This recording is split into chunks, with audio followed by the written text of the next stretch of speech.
Jesus just makes everything sacred when you follow him and you obey him and you submit your life to him. You have the Midas touch, although it's not the Midas touch, but same idea.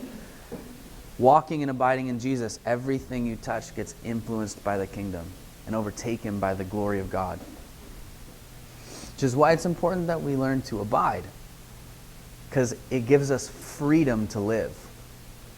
Abiding in Jesus gives us freedom to live, and it's amazing. And we don't have to worry about, am I doing this thing right? Am I doing that thing right? Did I mess up there? And am I supposed to do that? And this lifestyle of second guessing. When we learn to abide, it negates that lifestyle of kind of worry. And so it's hard to move on when you know you're moving the heart of God, when you can feel you're touching his heart. Could you feel that? If you couldn't feel that, that's okay, you were. I could feel it this morning. When you can feel it, it's amazing. When you can't feel it, it's still amazing, you just can't feel it. Amen. The only thing that's different is you're not feeling it. Do you know that in the Song of Songs, the bridegroom is moved by a glance from his bride, from his lover. He's moved by one glance. A little glance. You know what a glance is like? It's like, whoa, glance. I glanced at you. That's it. And he's like, whoa! Like, boom, he feels it. Whoever is listening to that, just, sorry. He feels it. Mic check. And so it's amazing when we get to be aware of his presence in that way and really aware that you were moving him, and the ebb and flow of the Spirit in the room this morning in worship was amazing. Difficult to shift. We didn't shift out of worship, though. We didn't shift out of worship because it's a heart thing and it's a heart posture. Keep that in mind. That's really important. So today, I'm just going to jump in. Last week I talked about, if you were here, I talked about the new covenant. This week, talking about the new way. Because there is a new way under the new covenant. Which means we have to learn this new way. So today, I'm going to read from, and you can turn there on your phone, your tablet, your Bible. I'm going to read from 2 Corinthians chapter 3, verses 1. We're going to just kind of in a systematic way read from verse 1 to verse 18. It's good to follow along if that helps you pay attention. But did you know there's multiple types of different listeners? Some people are like really strong audible listeners and they listen audibly. So following along may not serve you in that way. But you can still open there and mark it down as kind of the passage that we're going through today if you want to study that later. Or whatever. Just saying, no pressure if you're an auditory listener and you aren't. You know what I mean? No pressure. I respect the auditory listeners. Isn't that amazing? There are people who can listen and just learn things and don't have to read. They just hear what... Anyway. I just wish I was one of them. Okay. 2 Corinthians 3, verse 1. We're kind of jumping into the middle of a discourse here, so I'm not going to go back, but maybe I'll give a little bit of context. There's 2 letters to the Corinthians written at what seems pretty obvious, or 2 different times. The church in Corinth was like bad news bears. They were totally rocky. So Paul goes there. Paul in Acts 18, you can read it. Paul goes to Corinth. He basically plants this church. There were some believers already there. But he plants this church. He spends a year and a half there, like actually with these people. He's preaching in the synagogue, and the Jews really reject him. And so he is preaching to Gentiles. And so this church is born. And he spends physically a year and a half with the church in Corinth. And then he leaves. And after he leaves, sometime after he leaves, the church in Corinth gets really messed up. Okay, so really messed up. Like, they are doing things that are really appalling. They're actually hard for me to verbally say, but they're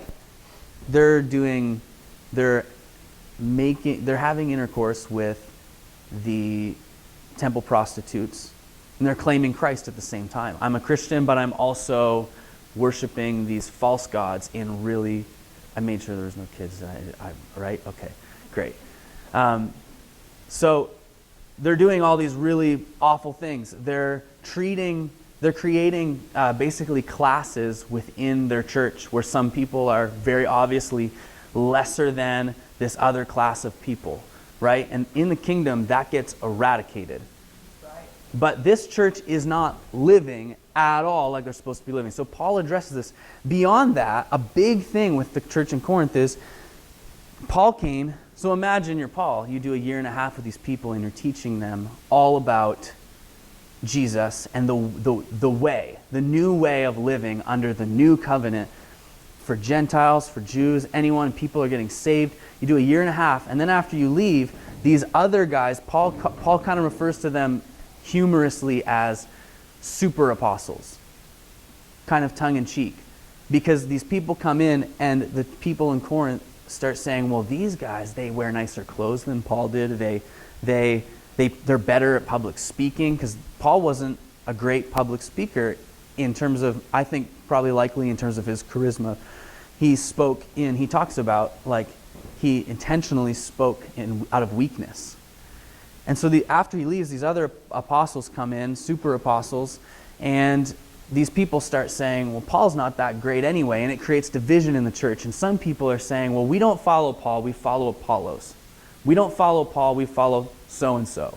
You know what I mean? Like, you can kind of see that. Like, there's different teachers in the church today. And there's some that I really like, and there's some that I really don't like. Like, maybe you really like my preaching, and maybe you really don't. You don't need to answer that.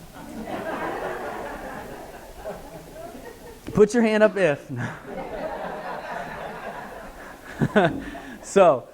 But we kind of can see how that happens, right? I really like this thing, and there's these really big differences. Like, if you were to listen to John Piper, who is a Calvinist preacher. I'm not a Calvinist. I don't know if you know what a Calvinist is. You can look it up. I'm not going there today. John Piper, I really like his preaching though. Or Bill Johnson. Two very different preachers in the church in the West today. I like both of them. I don't follow either of them. That would be wrong and weird. I follow Jesus. That's what Paul's saying. He's saying, you're saying I'm a follower of so-and-so or a follower of so-and-so, and I listen to this guy and not this guy, but really we're all any apostle is doing or any teacher is doing, should be doing, is pointing you to Jesus. You're a follower of Jesus. So anything that Paul would have said or I might say or any teacher would say should be all directing you to Jesus, not to themselves. This happens a ton in the church and it's an easy temptation to make yourself the guy that people come to or the girl that people come to because you have answers, when really the gifts you have to offer your brothers and sisters in the Lord, the gifts you have to offer the church are legitimate and amazing. But people are never supposed to depend upon you for anything that they are supposed to get from Christ. So within the body, you all have gifts. Every one of you has gifts. Different gifts, multiple gifts, tons of different gifts. And you are supposed to be a blessing to the body. That's why they're called gifts. A blessing to the body with your gifts. So you should do that. And I'm really blessed by certain people's gifts. But as soon as I start putting them on a pedestal, depending upon them, that's dangerous. That's wrong. Because why would I worship or put the gift, the person who holds the gift on a pedestal, when the only reason they have a gift is because somebody gave them that gift? God gave them the gift. And as much of a blessing as that gift can be to me and is designed to be to me, It's to point me to Jesus. So I grow in him, which is why it's really dangerous when we design our church services or our corporate ministry programming, when we design those things, when we set them up in such a way that they become the only spiritual nourishment for a believer. And that believer depends upon the next prayer meeting or the next Alpha course or the next church, like Sunday morning church service, for their life in God. You will inevitably be malnourished because no sermon can nourish your soul. No prayer meeting in and of itself can give you spiritual life. Only Jesus. So today and every day, it's my mission, it's my goal as much as possible to point you to Jesus. And the life of the kingdom starts inside out. Okay? Life outside of the kingdom is all about the outside. Jesus said, though, clean the inside of the cup and the outside will be clean also. Which means if you deal with the issues on the inside of your life or allow God to deal with those issues, then externally you'll begin to manifest what's on the inside. Just kind of naturally, that's going to happen. And so life begins on the inside, which is why I always point to the initial place of intimacy, alone time with God, because that's where everything begins. It's the starting point. The inside a room with a closed door, alone with Jesus, unto something happening on the outside of that door. Something happening when you go to buy groceries. You begin to manifest the kingdom of God. Jesus says, if your eye is single, your whole body will be full of light. Your eye is the lamp of your body. If it's dark, how great is that darkness? It starts on the inside. This is all about an inner work. So, Paul's writing in these circumstances. So he's written one letter to the Corinthians. Now he writes the second letter to the Corinthians. That's where we're reading right now. They don't like Paul very much. So after Paul writes the first letter, they're still kind of like, we don't really love Paul. Some people are like, we don't really love Paul. He's not that great. Doesn't wear nice clothes. Hey, when he was here with us, he made tents. But these other guys came. Oh, and by the way, he was persecuted. His life didn't look that great. He was persecuted publicly. We know that he's been tortured, in prison, beat up on. He's been in shipwrecks, all this stuff. His life doesn't sound that great. I don't want to follow Paul. I don't want to listen to Paul. He doesn't even speak that good when he speaks to us. We follow these other guys. And Paul says, what I said, he said, and this is kind of where we're jumping in. Corinthians 3 is kind of right into the middle of an argument Paul is making. You know that the Corinthians had the audacity to say, Paul, where are your credentials? They were questioning Paul's right and authority to tell them anything. So Paul says, are we beginning to commend ourselves again? Or do we need, like some people, letters of recommendation to you or from you? You yourselves are our letter. This is clever. Paul's saying, you're my letter of recommendation. I don't need to write you a letter of recommendation. You yourselves are our letter, written on our hearts, known and read by everybody. You show that you are a letter from Christ, the result of our ministry, written not with ink, but with the Spirit of the living God. Not on tablets of stone, but on tablets of human hearts. Then Paul is moving on in his argument. Such confidence as this is ours through Christ before God. Not that we are competent in ourselves to claim anything for ourselves, but our competence comes from God. He has made us competent as ministers of a new covenant. Not of the letter, but of the Spirit. Contrast. For the letter kills, and the Spirit gives life. Stark contrast. Verse 7.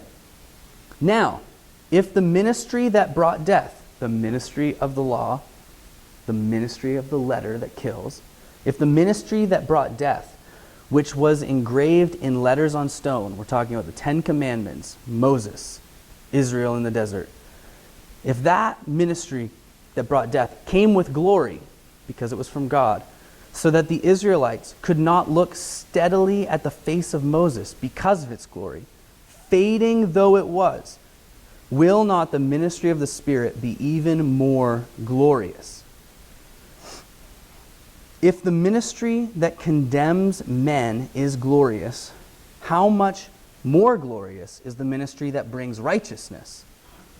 So because the law was from God, it was actually glorious. The Old Testament law, it had a glory, but its glory did what? It faded. It didn't remain. It didn't last. It wasn't eternal. Moses, so we'll keep reading.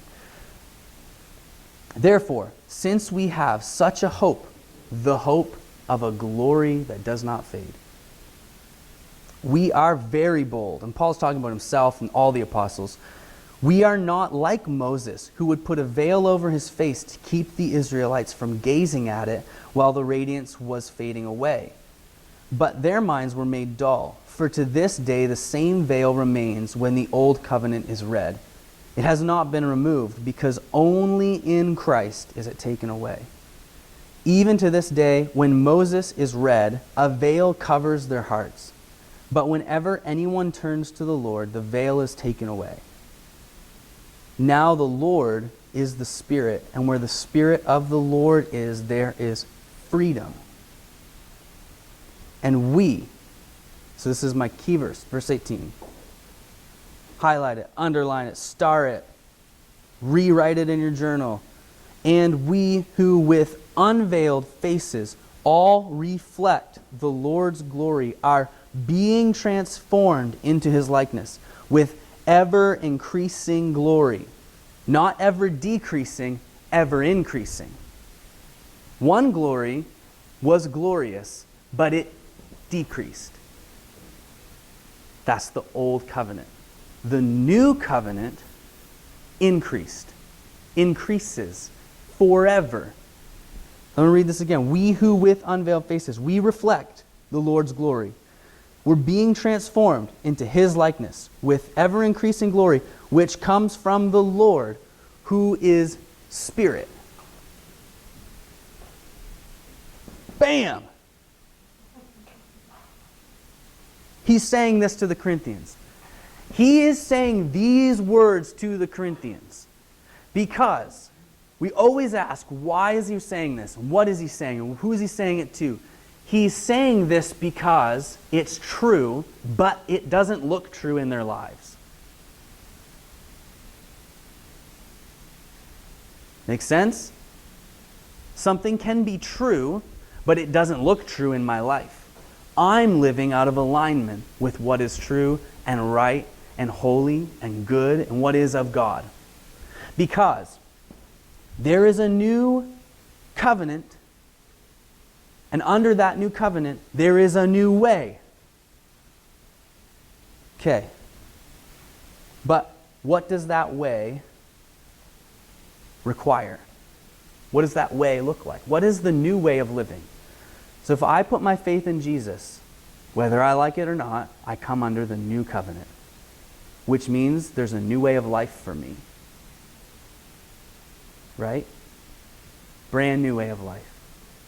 Means things are going to look different. How are they going to look different? I believe one massive key is in this word. It's one word in Greek. It translates into multiple words in English. We who with unveiled faces all reflect the Lord's glory are being transformed. It's a good translation. I try not to go super heavy into Greek stuff when I'm preaching, not because I have anything against it, but because I'm long-winded as it is. And so this just makes it worse. But I'm not going to be long-winded today.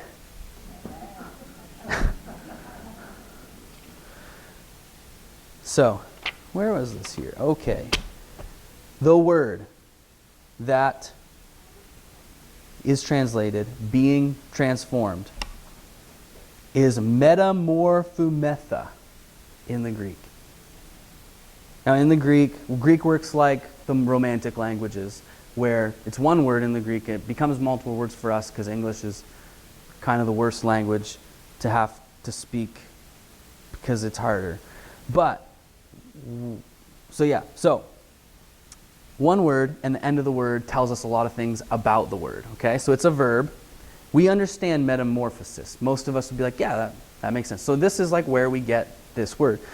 In this tense, voice, and mood, we learn a lot about the kind of verb this is and the kind of action. See, in Greek, verbs will tell us about what kind of action is happening right within the word. And so it's in the present tense. Metamorphumetha is in the present tense indicative passive. So what that means is, present tense, as is understood here, means essentially the speaker conceives of the action as happening. You understand this? This is why he says you're being transformed.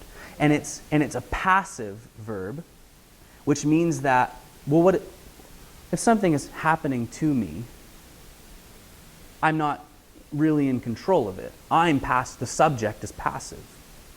If I'm being transformed, I'm passively being transformed by the thing that's transforming me. So the thing is transforming me. I am being transformed.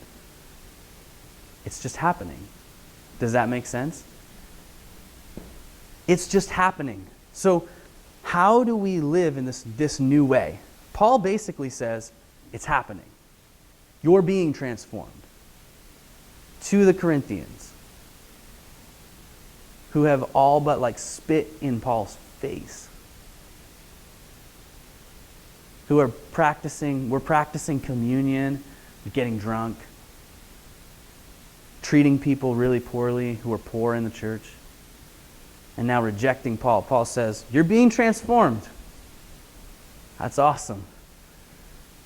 I would probably be like, hey Corinthians, just wanted to give you a heads up. I'm on my way. I'm going to have to pound the poo out of some of you guys because you're big jerks and I don't like you very much anymore. I'm going to teach you what's up. I'm bringing 12 of my best friends. And they're really big guys. They all have crowbars. They're related to the Nephilim. You heard that. And we're coming and we're going to put the beat down on you. That's how my letter to the Corinthians would have been. You said what about me? You think Apollos is so great? I'm awesome. It would have been bad. Bad for everyone. But Paul's a smart guy. And Paul says, you're being transformed. Man, I couldn't say that. Well, I hope I could say that. It'd be hard to do. You're being transformed into the glory of God. This is the reality. This is the truth. But he's saying you don't really look like it.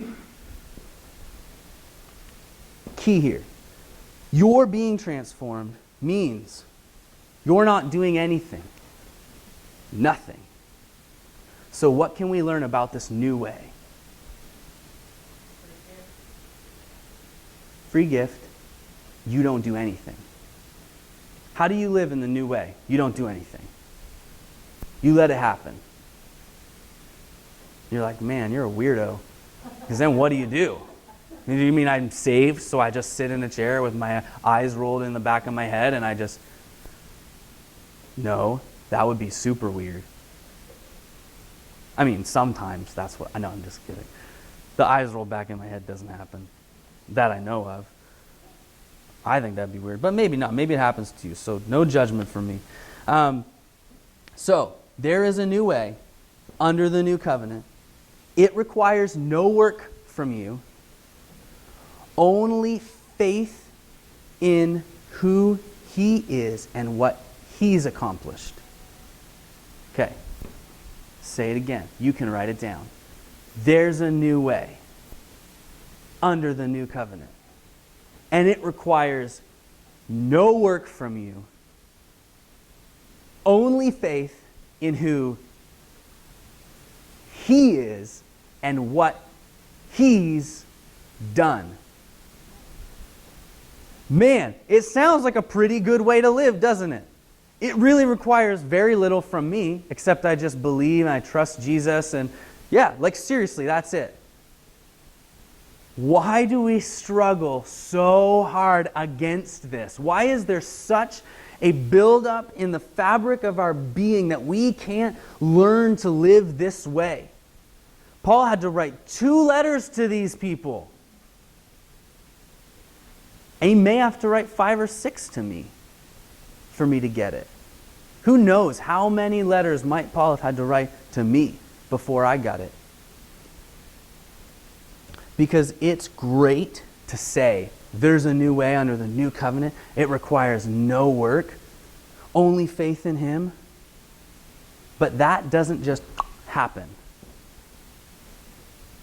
It doesn't just happen, because everything in your... Paul talks about the patterns of the old patterns. There's patterns. Your fallen nature is no more when you're in Christ. Everything gets turned around, upside down. But you have patterns of the flesh. You have these desires, these things that you're used to that are really hard to break. And what happens a lot of times is people come into the kingdom, they get saved, and immediately things look really different. And over time, they start to kind of normalize out. And they just don't look as different anymore. They're not as excited. You don't see that spark anymore. This doesn't always happen, and it definitely doesn't have to happen, but it does happen. And it happens way more often than it needs to. It happens to me. It happened to me. It happened to me so bad that it ended in me at 24, naked on my bathroom floor, crying like a baby, weeping uncontrollably, to the point where I could barely breathe, and just trying to keep it quiet enough that my wife didn't hear.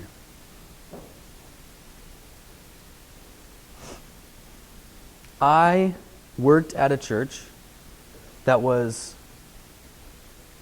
for the area that it was in, one of the biggest churches in, the biggest church in Atlantic Canada, one of the biggest churches in the country, depending on how you look at it. It was big, and it was fast-paced, and we worked really hard.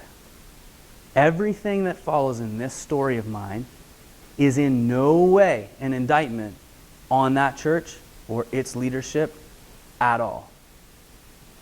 I'm telling you a story of how I didn't know how to live under the new covenant, the new way, okay?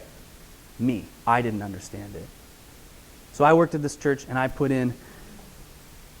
was on salary, so I put in a lot of hours to get a lot of stuff done every single week. I worked so hard. Jamie, at the time, was getting her permanent residency for Canada. She couldn't work, just me. Barely saw her. I was constantly working. When I wasn't working, I was on my cell phone at home. I come home, she wants me to do the dishes. I'm like, I can't. I would sleep for like 2 hours after I got home from work. I would nap for 2 hours, then go to bed and have a hard time getting up in the morning. I was gaining weight. I was also working out, still gaining weight, eating like crazy. You think I'm big now? No, I was only like 30 pounds heavier then. That's a lot. You think I'm big now? I was struggling in every area of my life, but working my fingers down to the bone, all for Jesus. No, it wasn't for Jesus. I said it was for Jesus. It felt like it was for Jesus. It should have been for Jesus. And one day, I was out to pick up Jamie because we had sold our car. We sold our car. We had sold our car to give the money to the church so the church could do more, could expand more. So we had one vehicle. We still have one vehicle. I mean, we were doing everything in our personal lives, professionally, mostly just me. Jamie was like, what's wrong with you? I was not a good husband. I was failing as a young husband. Still a young husband, under 5 years, but then it was like way worse. So it's gotten way better. She's really thankful. And so anyway, I was totally burnt out, and I had no idea. Because I was like, I'm doing this for the Lord. He won't let me burn out. He'll take care of me. And one day I'm sitting across from a guy at Starbucks and I'm talking to him and I'm like, you need to volunteer more, basically. Volunteer more. Because I was just stressed out. I needed more volunteers to run the Sunday morning. We had a kind of growing church, but we were struggling to get over a certain amount of people. So we had a certain amount of people. We wanted to grow beyond that. I'm like, come on out to church and I'd like you to see you more regularly, and I'd like you to volunteer in this area. I'm talking to this guy, and I know that his marriage is not in a good way. And I'm like, well, dude, you just need to plug into church more. Just get more involved in church, and it'll help your marriage. And what I need from you is I need you to show up an hour early every Sunday. I need you to greet people at the door as they come in. And this way, you're going to serve Jesus. And you're going to experience Him, and you're going to become more like Him, because you're going to be serving Him. Hopefully this sounds weird to you, because it sounds weird to me now. Then it sounded like when you're deceived, you're deceived. You don't know how stupid things sound. And in my heart, though, I can see, I'm like looking into his eyes, and he's like, yeah, okay, whatever you say, Pastor. And I'm like, I leave that meeting like, oh my gosh, like, his marriage is like not doing well. This isn't going to help. He doesn't need less time with his family. He needs more time with his family. He doesn't need time at church with his family. He needs time where he's quietly available for his kids and his wife, where he's just available for them. Fast forward a couple weeks, I pick up Jamie from Starbucks. She was meeting with a good friend of ours who was on the worship team, who I had recruited to be on the worship team a little before that, like a couple years before that maybe. And she was like, Jamie says she recruited her. You basically did. So Jamie recruited her. And she'd been on the worship team, and she's talking about, maybe wanting to step back and maybe serve at another campus for a while, because it was a multi-site church. And I was like, oh, yeah, no, right on. Like, cool, good for you. But inside, I broke. And the minute we got home, I went to take a shower. I don't know why I needed a shower at 4 in the afternoon, but I needed a shower at 4 in the afternoon. And I'm like, it's not a big deal. She wants to go. I get it. She wants, she was volunteering every week like crazy. She was a student. She was super busy. And I'm like telling myself, trying to talk myself down, because on the inside, my chest literally feels like there's just an elephant sitting on it. I just feel horrible. And as soon as I get out of the shower, like, it was awesome. Like, they could make a movie out of this scene. Like, man, it was so good. I open the door to the shower. It's one of these round corner ones. Those details just really stick in. So I open the door. I open the door to the shower, and I just go, ooh, and I'm like, boom, and I just cripple onto the floor. It's not a good picture. I am literally, don't think about it too much. I'm literally in the fetal position, sopping wet and just sobbing, but like quiet sobbing, like, like that's what it sounded like, because I didn't want Jamie to hear, because I can't let her see me like this. And by the time I finally kind of get myself together, I come out of the bathroom, I just decided, like, I can't hide this. Something's wrong. Like, I'm worried. I'm like, you might need to call a hospital. So I get out of because like my chest, and I couldn't breathe, and I come up, like, all I could say was, something's wrong. And I just like, and she just like comes from the kitchen, and she holds me on the couch, and I was just like, I think at that point I was clothed. Just so you know. It wasn't that weird. I mean, I don't want you to be imagining it wrong. It just needs to be accurately represented, all the details. And I'm just sobbing on the couch. And she's like, do I need to call somebody? And I'm like, maybe.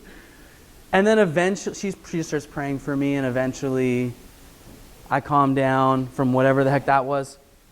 I'm like, that was a panic attack, and I'm 24, and my life is literally on the verge of falling apart, because I can't handle anything right now. Literally the smallest thing it's the straw that broke the camel's back. And I broke. And I realized my way doesn't work. I can't live like this anymore. And I said, if Jesus, you are real, and this is all real, then there has to be a better way. There has to be. Because if there's not, I can't do this.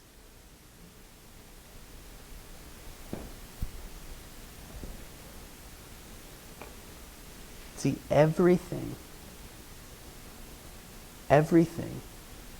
in life, everything outside of Jesus, that's what I mean by in life. I mean in this world, outside of Jesus, is designed to move the believer from the place of rest in who God is and what he's done into the place of works, into the place of you need to do it. You need to figure it out. It all depends on you.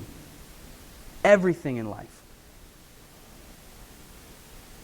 We work so hard and we work so well that we don't know how to be. You know how many people, you're driving and you see someone texting and you're like, oh my goodness, like to me that bugs me to no end. Someone's driving and texting. When I text and drive, I have my wife look for me. She just tells me what's up, like, hey, stop doing that and turn a little bit. I'm not the smoothest driver, but anyway, see people text and drive. It's because we literally, in our culture, in our society, we literally cannot stand a commute without plugging into something that's happening. Something needs to be happening because our brains can't handle the cold, hard silence of the reality of boredom. Do you remember boredom? Remember being bored? I was born in 92, so I had a little bit before the cell phone came. I remember being bored. Basically, if you were born anytime 2000 on, you don't remember what being bored is like. You think you're bored, you're not bored. You're like on your phone watching YouTube videos with infinite knowledge in your pocket, Googling any question, knowing everything to everything, right here. You're like, I'm so bored. And I'm like, you're watching a movie. When I was a kid, we had to like take a VHS. We only had so many of those, by the way. You didn't just have like Netflix, where you've got a bajillion, and then Amazon Prime. Like, you had like 20 VHS movies maybe. I did. And you're like, oh, I guess I'm bored. I'll watch The Lion King for the 14th time this summer because it's a rainy day out and we only have 6 Disney movies. And as a kid, that's what I have to do. Other than that, I sit there and I look out the window. Enter the cell phone, and now you can work sitting there working, not looking out the window, and it feels really good. Doesn't it? Doesn't it feel good? It does, kind of. You know, you're like, oh, I'm being so social right now. I just texted my mom. I said happy birthday to this person I hardly know, but Facebook told me it was their birthday. We went to school together like 25 years ago. Happy birthday. And they said thanks, because they're doing the same thing I'm doing. Like, so social. And then I just popped in on whatever. I don't even know all the apps anymore, because there's one thing I did was I got rid of a bunch of this stuff. You don't have to do that, but it's not a bad idea. You can be social and you can work, and you can, all from home, all from the comfort of home, all from the comfort of your car. Just don't get caught or hit somebody. And literally, it's that thing, it's that itch. It feels so good, it feels so right. You have infinity in your pocket. Like, I literally remember thinking, wow, it'd be so cool to have the thing that Captain Kirk had in the old Star Trek, because I did watch that with my dad, where he flips it open, it's like a TV screen, he's talking to people on the Enterprise. Like, that'd be so cool. You have it now. That's insanity. And it's a good thing to a point, but we've gone way beyond that point. You're a Christian. You're trying to live the new way, and the world is only making it harder and harder and harder for you, not easier. Don't expect it to get easier, because it won't. The world is going to make it harder and harder for you to live this new way.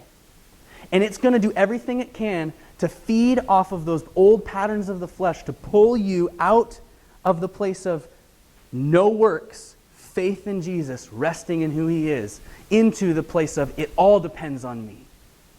And it feels good to live that way because it's easy and it scratches every single ambition, every single itch that I have just as a human being, flesh and bones. This is why we need to learn to live the new way. It may even take some drastic measures. You see, we often, regularly, miss and we often trade.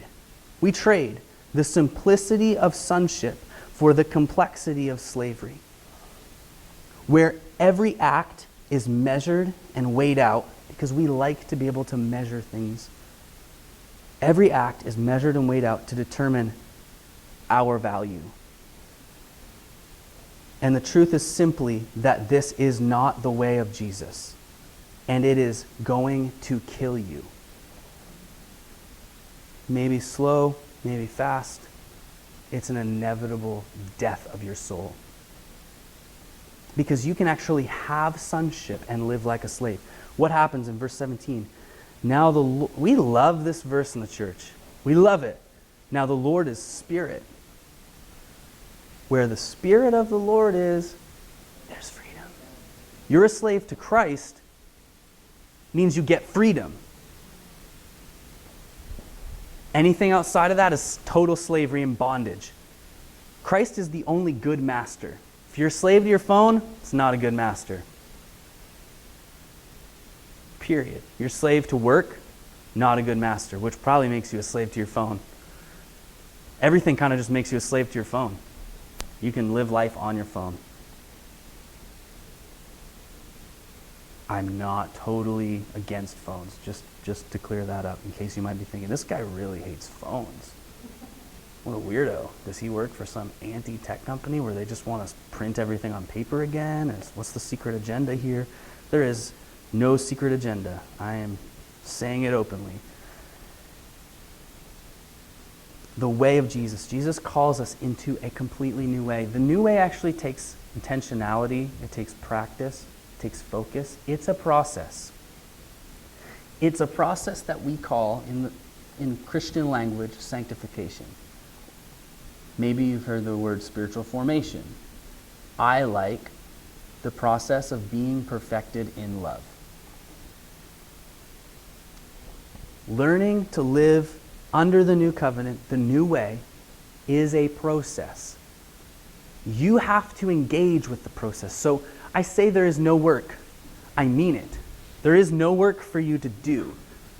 But that's part of the process is everything in you is you're predisposed, you're pre-set to function with a work-do mentality. But in the kingdom, you're just designed to be, because God created human beings and said, it's good. And they hadn't done anything yet. Just said it's good. Didn't do a thing. Made you from dirt. That's really good. I'm awesome. Good job, God. He's saying that to himself. Because it was good. Jesus, baptized by John, 30 years old-ish. This is my beloved Son, in whom I am well pleased. The skies open up. A voice from heaven speaks. Holy Spirit descends. Jesus hadn't done anything yet. He was a normal dude in the way that he lived his life, as far as we know. Hadn't started his ministry. God was well pleased. We often trade the simplicity of sonship for the complexity of slavery, where we measure every act to determine our value. And it's not the way of Jesus. The process, and it is a process, of spiritual formation is the process of learning to function as a son and no longer as a slave. If there is any work to be done, any work, if there is any work to be done as a son, it is simply, come to me, all who are weary and heavy laden. I will give you rest. Every failure is first a failure to come to him.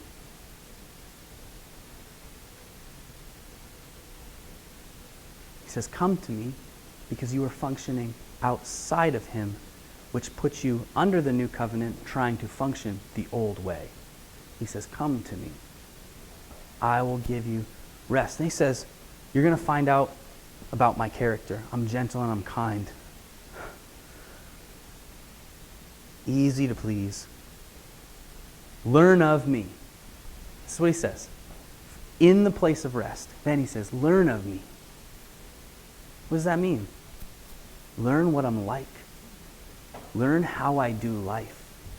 Learn my way. It's a brand new way. Learn it.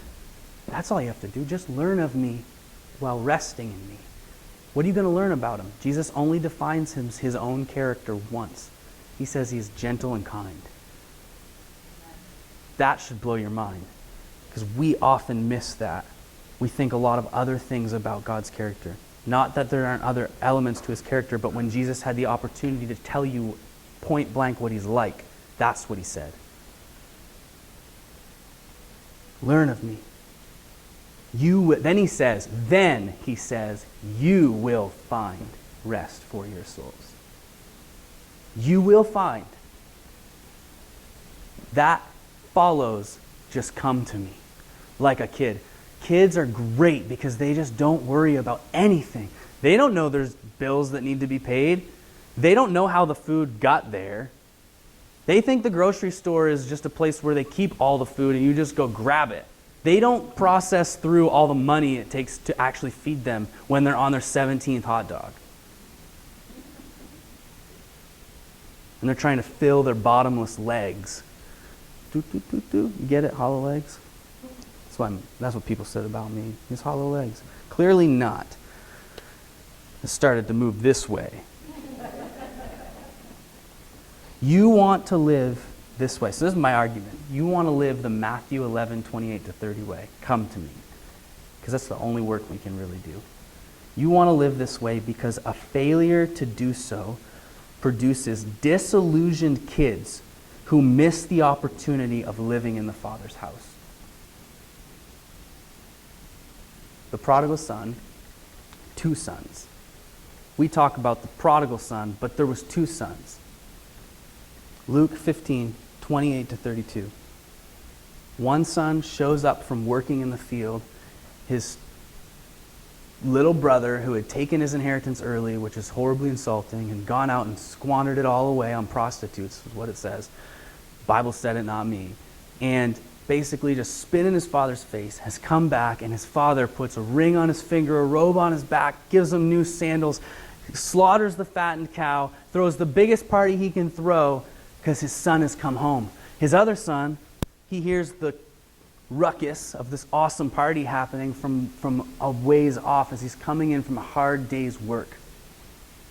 He doesn't want to even go into the party. He's mad. Really mad. He's been working so hard. He's been faithful to his father, working his fingers to the bone. His father comes to him because he cares. He actually comes out to him. Don't you know? Everything I have is yours. Don't you know? Everything in the Father's house is yours. He gave it to you. It's your inheritance. It's yours. Mary and Martha. Martha wasn't condemned because she shouldn't have been working. She wasn't condemned at all, but she wasn't rebuked because she shouldn't have been working. She was rebuked because the place of her heart, in what she was thinking the work was unto. We need to know how to live and work, and I'm going to talk about that next week. How do we actually do things if we're not supposed to do anything? Do you actually have to do things? but it's totally different under Jesus. You want to live this way. You should write this down.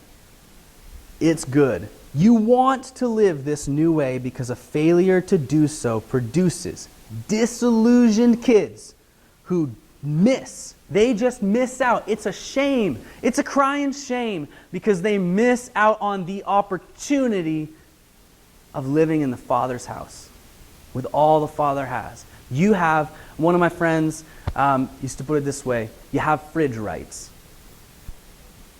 I don't live with my parents anymore, but when I go home, pop open that fridge, everything in that's my fridge. Everything in that, it's not my fridge, but everything in the fridge is mine. Mom and dad aren't going to stop me from eating anything. I'm going to have whatever I want. Still, fridge rights. You got them in the kingdom. It's amazing. How silly would it be if you fail to live this new way? It'd be as silly as that son who didn't know everything he had when he had it the whole time. And then it produced resentment, bitterness, unforgiveness, anger, all these things toward who? His brother and his father. When we don't live the new way, we take it out. We take out all of our frustration on fellow believers and God himself. It ruins the great commandment to love God and to love your neighbor as yourself. And we can't afford to miss the opportunity because it's an infinitely amazing opportunity. So, I'm going to go through this super quick application kind of closing. How do I live according to the new way? You can write this down if you're writing things down. This is what I say. Live according to the new way by declaring war on striving, by embracing the rest of life under the lordship of Jesus Christ. When you declare war on something, you put a target. You draw a target and you say, this thing's going down. Declare war on striving in your life by embracing the rest of life under the lordship of Jesus, because he's Lord. He's going to produce.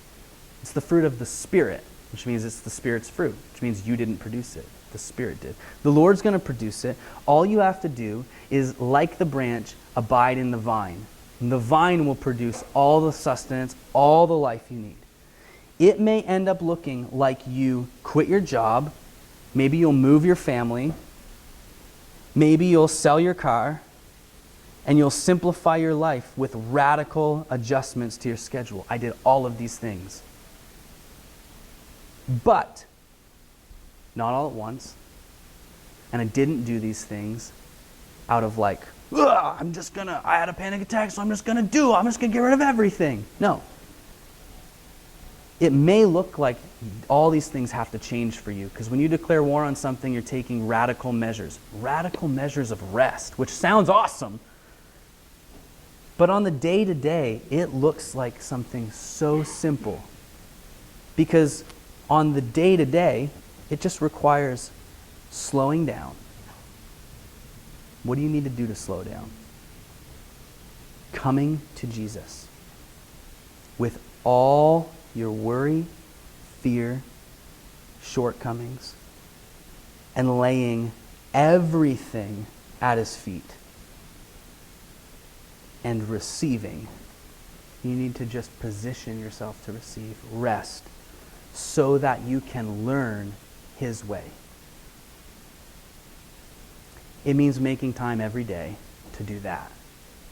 And if you need to cancel some things in your daily schedule, in your daily routine, if it means you need to get up earlier or go to bed later, if it means you have to say no to some social opportunity, if it means you have to limit yourself on your phone or your work or what you do at home, whatever you have to do, declaring war is like whatever it takes. I'm going to rest, even though it feels hard for me to do it first. This is how I'm going to live. I'm going to live the new way because it's the only way to live in the kingdom. There's only one way. He is the way. So you come to him. And here's my practical tip. This is super practical. It's as practical as it gets. I did it this week, and then I'm going to recommend a book for you if you're a reader. You don't have to read this book. It's great, though, so far. I'm not done it, so I can't speak to the end. This happens a lot. I recommend books I'm halfway through, and I worry that maybe the end has something really bad, and someone will be like, whoa, I can't believe you recommended this. So I'll recommend like 3/4 of the book. So, practical tip. Journal. Get a journal. Do journaling. It's important. You just have to do it. Take my word for it and do it. It is important. This is how I want you to journal. I want you to do this because you can't depend on this time for all your sustenance. I want you to actually do this. I can't make you. No one can. I'm not going to check up on you. Just do it. Journal all your emotions and fears. Get a journal and write, I feel like. I feel like. I did this. Oh man. I do this. I've done this a few times this week because I got this from this book that I'm going to recommend, and I'm just keeping you on your toes about what it is. Okay, I can't find where I did it, but I did it. It started out pretty not like the stuff you want to confront. I feel scared that nobody likes me. I don't think I wrote that per se, but some version of that. I feel worried about my finances. I did write that. I feel worried about my vehicle. I did write that. I worry about whether people really value me. You're writing these things. Literally, you sit, come to Jesus first. You always come to Jesus first. You say, Lord, I come to you today. Search me and know my heart. Test me, see if there's any anxious thoughts in me. Wait on the Lord.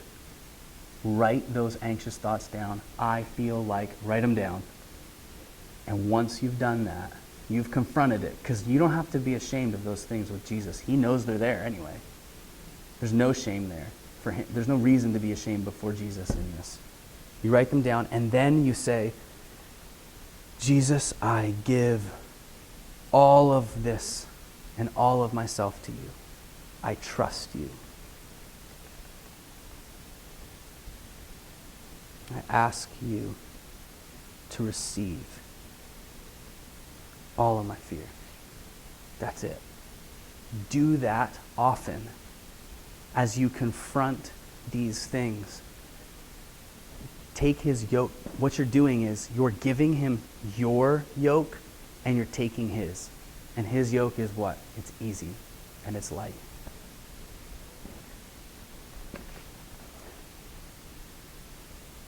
So, next week, if you want to come, I want to talk about, this is intro to the new way. This is fundamental to the new way.